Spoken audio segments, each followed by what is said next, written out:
दसियों बीसियों पाकिस्तानियों की बगैर वीज़ा के ग्रीस में दाखिल होने की कोशिश और उसके बाद देखें क्या हुआ एक इंतहाई अजीब वाक़या जिसके मुताबिक 381 माइग्रेंट्स जो कि एक तुर्किश कार्गो शिप पे सवार थे उन्होंने ग्रीस के ओपन वाटर्स में दाखिल होने की कोशिश की। ये कार्गो शिप ब्रोकन डाउन हो गया था ओपन वाटर्स में क्रेते के मकाम पर, जिसके बाद ग्रीस की कोस्ट गार्ड्स ने इसको टो किया अपने बड़े शिप के साथ और इसको कोस आइलैंड पे ले आए। इसके बाद इन तमाम अफराद को एक रिसेप्शन सेंटर में रखा जा रहा है।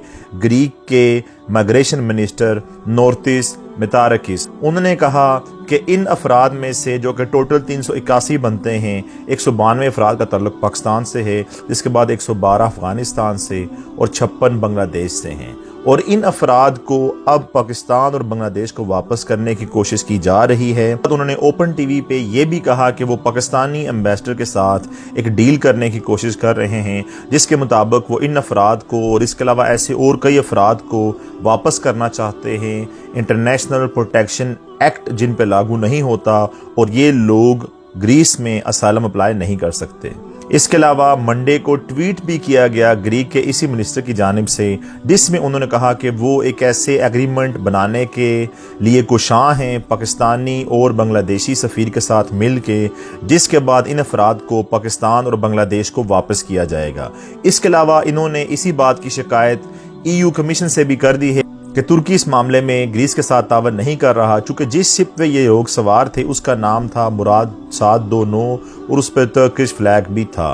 अब देखना होगा कि पाकिस्तानी सफ़ीर क्या करते हैं। क्या वो चंद हज़ार डॉलर्स के ज़र मुबादला के एवज़ इन तमाम अफराद को वहाँ पे ग्रीस में रुकने के लिए सपोर्ट करते हैं, या फिर पाकिस्तान के वक़ार की खातिर इन लोगों को वापस लेने में हेल्प करते हैं ग्रीक के इस माइग्रेशन मिनिस्टर की।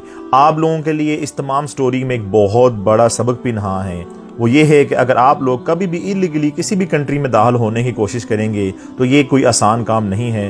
हर बंदे को सक्सेस नहीं मिलती। इन लोगों की तरह जिन्होंने अपनी जान जोखों में डाली और 381 अफराद के साथ सवार हो के तुर्की से ओपन समंदर में दाखिल हो के एक आम कार्गो शिप के थ्रू ग्रीस में दाखिल होने की कोशिश की, अपनी जान जोखों में डाली। बहुत से अफराद इन्हीं की तरह हर साल मर भी जाते हैं और उसके बावजूद ग्रीस इन्हें अपने पास रखने के लिए तैयार नहीं है, बल्कि फुली एफर्ट्स कर रहा है कि वो किस तरीके से इन्हें वापस करे।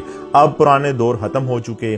पहले जो ये तमाम रूट्स बहुत मशहूर हुआ करते थे मुश्किल हो चुके हैं। स्पेशली पाकिस्तानियों के लिए असाइलम अप्लाई करना और उसके अलावा ऐसे रूट अपनाना फ्यूचर में ना सिर्फ जानी तौर पर नुकसानदेह हो सकता है बल्कि वक्त और पैसे का ज़िया भी बनेगा। आप लोगों से एक रिक्वेस्ट है कि तमाम रूट्स इस्तेमाल मत करें।